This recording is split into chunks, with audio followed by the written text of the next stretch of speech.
Pendant des millénaires, la personne humaine s'est confondue avec son corps. C'est comme ça que l'ont pensé les Romains. Et c'est arrivé jusqu'à nos jours. Aujourd'hui, on s'aperçoit que notre corps, nous pouvons le manipuler, le réparer. On peut changer des organes à la manière de pièces détachées.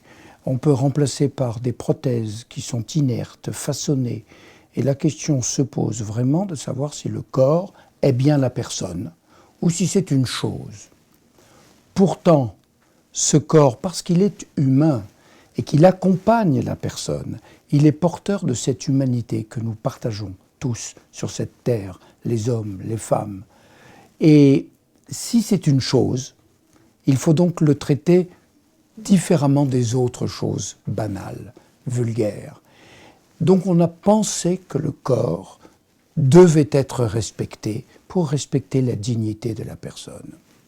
Dès lors que vous respectez le corps, il faut le soigner, il faut le réparer. Et ça, la médecine progresse beaucoup. Et elle en arrive à un moment où, par les mêmes traitements, mais en changeant les doses, l'administration, elle est capable d'augmenter les capacités physiques de l'homme. Voilà un corps qui était en train de fonctionner normalement et qui tout d'un coup est augmenté dans ses capacités. Mais ça ressemble terriblement au dopage. Et donc la question du dopage se pose. Et au-delà du dopage, à force d'améliorer, vous transformez.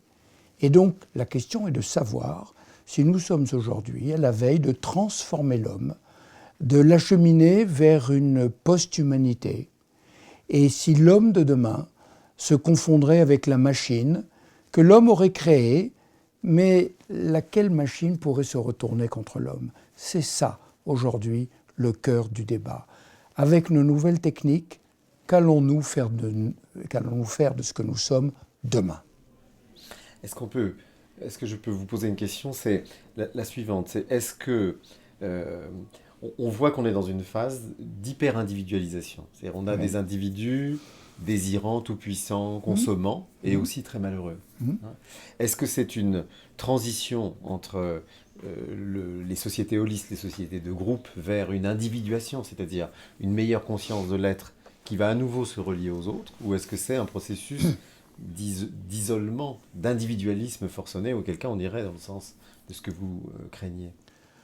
Alors on peut penser naturellement que toute cette démarche est voulue par chacune des personnes pour en profiter et pour augmenter son bonheur personnel, individuel. Parce qu'en définitive, ce qui est la réalité aujourd'hui, c'est que les hommes ont couru après une chimère. Ils s'imaginaient qu'en ne pensant qu'à eux, au travers de l'individualisme, de l'hédonisme, du consumérisme, ils pourraient être heureux, eux. Or, l'homme est un animal social. Il ne peut trouver son bonheur que dans l'autre. Et le plus court chemin de soi à soi passe par l'autre.